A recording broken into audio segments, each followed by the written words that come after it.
Good evening. It's evening right now. You're probably getting this in the morning. I wanted to do a little chat about when you are encouraged or hag, um, to follow through with recommended medical treatment, or at least go to the doctor for impairments big and small. A lot of the time, I know it's really convenient. I am the worst patient. I get it. I just don't have a claim, so I don't really have anything to answer to or to prove. So I can completely ignore my preventive care needs. But you can't if you're a claimant, by and large. So when we talk about, you just have to go for the purpose that, what your goal is. Um, so even if you're not doing it for your medical desires, you still have to do it to build your case, right? And I know it gets really frustrating, and I've seen my clients get frustrated. I mean, not all of them. Many of them are balls to the wall and without complaint, but some people get really, really touchy. And I feel bad for them, of course. I mean, I would probably be I'd probably be more on the side of them if I were me. I would probably be the worst client. But it's to your own detriment. So, and I wanted to give an example where this is true. It's not like you are alone and the only person, not that you're saying you are, but pardon me, I'm just adjusting this light a little bit. It's kind of bothering me. Um, it happens in other areas of life. And I wanted to give you an example of how having to go to the doctor for a completely stupid reason was something that had to or does have to happen in something in my personal life, um, for the purpose of the end goal and not for the purpose of treatment. And it's really frustrating. And that's why I wanted to share it, because I get the frustration that some have with having to go when it's all just palliative or not even, and it doesn't help. And I know that happens. I've seen that a lot. So, and the purpose why I always, me and others like me, the ones that actually advise our clients, nag, like, you gotta go, you gotta go, you gotta go. It's for evidence building. We say it purely for the legal goal you have and to get you the best chance of getting there.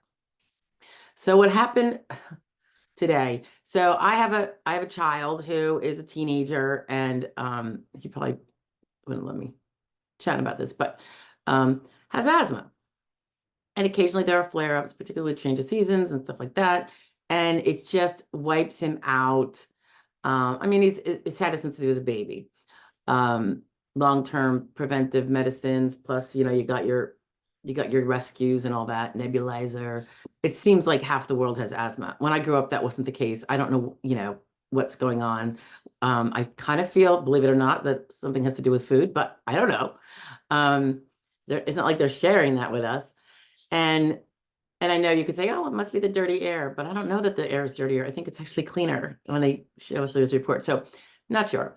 But anyway, end of story is, and I've got now a family full of asthma. Um, like, so when you're in public school, you have to have a certain amount of attendance. I get that. My son has really good grades. He also plays a sport. And he had been absent like 2 days in the first half of the year early on. And then around Thanksgiving, like a lot of people in the Poconos, it might have been all over the country, I'm not sure, maybe just the East Coast, a really bad virus. It wasn't COVID, it wasn't pertussis, it wasn't the flu. He was tested for all of that. And it was just something that took a long time for him to get over. The biggest thing with him, he wasn't even that miserable feeling. He had a fever, a low-grade fever, like the whole time. Like it would maybe mitigate, maybe a couple times, and then be right back a few hours later. So it wasn't like a high fever or anything, but there was clearly something going on. And there had been like the kind of flu cold briefly, but then it was just like this endless fever. We all actually got sick. except my 80-year-old mother, which is she never gets sick and we get sick. It's really great. Granted, I'm like, stay in your room, we're all sick. But so that he was out of school for 2 weeks. I'm thinking that's about 10 days. And okay, so that was one big sickness. We had multiple doctor visits because when you have a kid with asthma and there's some sort of respiratory virus going around, you get really freaked out. So there was sick notes for every day. They were all excused properly with, doctor report, because I think if your kid's out for more than 3 days, you have to have a doctor's note for them to be up the fourth and for not to be unlawful. In my state, well, my school says there is truancy violations. If you have a certain amount of unlawfuls, they'll send it to the police or, I don't know, the county prosecutor's office or whatever, for a parent to be charged with, I think it's a misdemeanor, criminal offense. So, you're always like, what's going on? So anyway, that was last semester. He's better. He's back in school. He was feeling unwell enough that one time in January, I had to keep him home. And then today, he had another one. Now, after January, he said to me, Mom, you have to send in the parent note about me being sick for January. And I said, I already sent that. I sent it the day he stayed home. And apparently nothing was done with it. So I sent it like a few days later when he said that. And then I didn't really think about it again. And then he's going to be out again. He's like, gosh, Mom, do you think I'm going to be unlawful? And I know I'm making a long story long, right? Look in there, and the old one is still there as unlawful. And now I'm kept him home another day. And I'm like, so I'm about to like send a scathing email. And I decided I better reread dig up the rules. And it says after 10 days, no matter what the reason, and even if they're excused with doctor's notes, apparently, any other absences for the rest of the year have to be with a doctor's note. So of course I'm like, oh my gosh, so I have to drag my kid to the urgent care and get a doctor's note on the day he should be resting when I have him in bed. You're not going to really necessarily get a doctor's appointment with your pediatrician because you know how that is these days. Well, in 3 days you can get him in. So not always, but a lot of the time. So it was like the urgent care, which we have a 20 million around here, or an ER, which we have a few of those too. So filled with aggravation. It's a couple hours out of your time just wiggling through all this stuff. So my bottom line is I have to take him to the doctor. Now, I'm hoping it's going to be e-visits. But anyway, then it's a whole nother story. But I have a thing about that too. In order to not be a criminal and be charged with, being a bad mom and truancy with my child who's pretty much a straight A student, I have to, instead of letting him sleep and rest when he's ill, I have to get him to the doctor. Because that's the only way the doctors generally would write a note, right? They have to see them. So I reached out to the doctors, and he recently had his first pulmonary specialist visit due to asthma not being better, but kind of, I don't know, moderating or being a little worse the last year or so. And they said, oh, he has to come in for a visit or we can't write a note. Because I said, listen, I have these two. I explained the whole thing. I go, apparently, I don't know how this applies to people with chronic illnesses, but blah, blah, blah. So that doctor said, no, they have to see him. And by the way, the pediatrician's office is of the same network. The pediatrician, who I think is a CRMP or a PA, she's really good. She said, I can write a note for both days. Now, I think the first day, the school's going to tell me to take a hike because you have to have them in within 3 days. What if you don't get a doctor's appointment within 3? I mean, seriously, like it's nuts. So anyway, she said she'd write the note. So I did get the notes from her and basically say, I'm treating him for a chronic condition and he's self-reported out sick today.